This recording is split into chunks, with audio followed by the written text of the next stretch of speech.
Hello दोस्तों, मेरा नाम बिक्की और आप देख रहे हैं टेक्निकल बिल्सी। तो आज की इस वीडियो में बात करेंगे कॉपीराइट स्ट्राइक क्या होती है, कॉपीराइट क्लेम क्या होता है। दोस्तों, जब आप कोई वीडियो बनाते हैं, कोई सॉन्ग बनाते हैं, तो आप जो उस वीडियो के उस सॉन्ग के क्रिएटर हो जाते हैं, ओनर हो जाते हैं, तो आपकी बिना परमिशन से कोई दूसरा व्यक्ति कॉपी नहीं कर सकता। तो उसी के लिए कॉपीराइट बोलते हैं। आप चलते हैं, आप बताते हैं कॉपीराइट क्लेम क्या होता है, कॉपीराइट स्ट्राइक क्या होती है। दोस्तों, कॉपीराइट क्लेम ये कॉपीराइट स्ट्राइक ये दोनों भी आ सकती हैं आपके चैनल पे। तो कृपया करके आप वीडियो लास्ट तक देखना, जिससे आपकी स्ट्राइक जो कॉपीराइट क्लेम कभी भी नहीं आएगी। तो अब मैं बात करूंगा कॉपीराइट स्ट्राइक के बारे में। दोस्तों, स्ट्राइक सबसे खतरनाक होती है, जो आपके चैनल के लिए बहुत नुकसान देती है। अब कैसे? वो ऐसे दोस्तों, जब आप नए नए क्रिएटर होते हैं तो आपके जो व्यू नहीं आते हैं और आपके सब्सक्राइब भी ज़्यादा नहीं होते हैं, तो आप क्या सोचते हैं कि मैं जो है किसी बड़े क्रिएटर की वीडियो अपने चैनल पे अपलोड कर दूं, जिससे मेरे जो व्यू वगैरह ज़्यादा आ जाएं। तो इससे वो कॉपीराइट स्ट्राइक आने की 99% संभावना रहती है। तो आप क्या करते हैं, आप जो डायरेक्ट उस व्यक्ति की, बड़े क्रिएटर की वीडियो को डायरेक्ट जो अपलोड कर देते हैं, उसमें बिना एडिटिंग के, और जितने मिनट की होती है पूरी वीडियो अपलोड कर देते हैं। तो उससे वह व्यक्ति कॉपीराइट स्ट्राइक दे देता है, और जब वह व्यक्ति कॉपीराइट स्ट्राइक देता है तो आपकी जो है स्ट्राइक, आपके चैनल पे स्ट्राइक एक आ जाती है, और वह वीडियो ऑटोमेटिक आपके चैनल से डिलीट हो जाती है। तो उसके लिए कॉपीराइट स्ट्राइक बोलते हैं। और 3 महीने में 3 स्ट्राइक अगर आपकी आ गई तो आपका चैनल हमेशा के लिए बंद हो जाएगा, और आप जो कभी वीडियो नहीं बना सकते।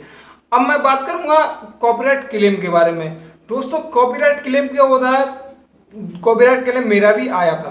तो कॉपीराइट क्लेम क्या होता है दोस्तों? जब आप किसी दूसरे व्यक्ति की जो सॉन्ग को या वीडियो, थोड़ी बहुत ऐसे कटिंग वीडियो, आप जो अपने चैनल पे एडिट करके अपलोड करते हैं, तो कॉपीराइट क्लेम आने की 99% संभावना रहती है दोस्तों।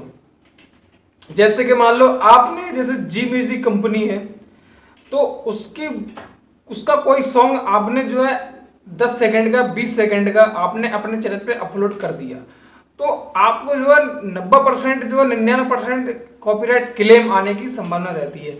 और जब आप कॉपीराइट क्लेम आ भी जाता है, तो उसमें क्या होता है, कॉपीराइट क्लेम आने पर आपकी जो है वीडियो का 100%, मतलब उस वीडियो का 100% जो है, जो इनकम होती है, वो उस कंपनी को चली जाती है, जिस कंपनी की आपने जो है वीडियो या जो सॉन्ग आपने अपनी वीडियो में डाला है।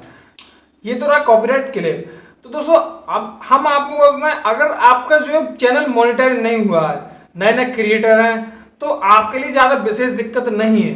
अगर आपका चैनल मोनेटाइज हो गया है और आपको इनकम हो रही है, तो आपके लिए वो कॉपीराइट क्लेम नुकसान देता है, क्योंकि उसकी अर्निंग जो है आपके लिए नहीं मिल पाएगी। अगर आपका चैनल मोनेटाइज नहीं है और आपको अर्निंग तो वैसे भी नहीं हो रही, तो आप जो है प्रयोग कर सकते हैं, पर जब तक मोनेटाइज नहीं हुआ हो।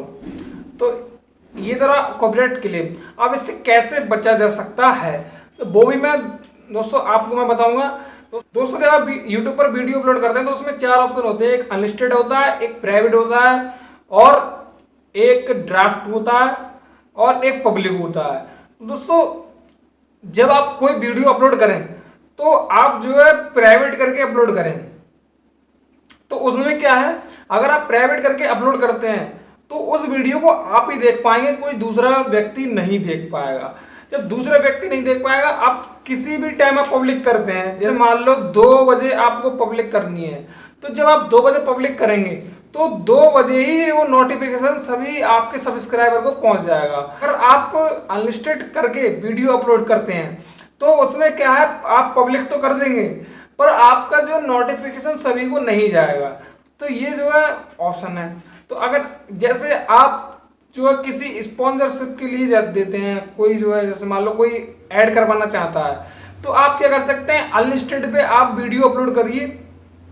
अनलिस्टेड पे करने के बाद में आप जिस व्यक्ति को लिंक भेजेंगे, या उस कंपनी को आप लिंक भेज सकते हैं कि ये हमारा लिंक है, आप वीडियो देख लीजिए।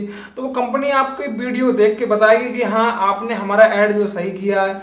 तो उस हिसाब से आप उससे उससे पैसे ले लीजिए, जितने पैसे आपको लेने हैं, उसके बाद में आप पब्लिक कर दीजिए। तो ये तो अनलिस्टेड के फायदा। अगर आप जो है स्पॉन्सरशिप नहीं कर रहे हैं, किसी चैनल का प्रचार नहीं कर रहे हैं, तो आप जो है प्राइवेट करके ही अपलोड करिए। और जब आप कोई वीडियो अपलोड करते भी हैं तो उसमें 10-15 सेकंड या 10-15 मिनट के बाद आपको पता चल जाएगा कि आपके उस पर कॉपीराइट क्लेम आ गया या कॉपीराइट स्ट्राइक आया है कि नहीं आया है। तो इससे आप बच भी सकते हैं और वीडियो उसको डिलीट भी कर सकते हैं। तो इस प्रकार से बचा जा सकता है। अगर आपको वीडियो पसंद आए तो प्लीज लाइक करना और शेयर करना, और किसी प्रकार की जो इन्फॉर्मेशन चाहिए तो कमेंट में आप कर सकते हैं। मैं उसका आंसर या रिप्लाई जो 100% देने की कोशिश करूंगा। धन्यवाद। जय हिंद।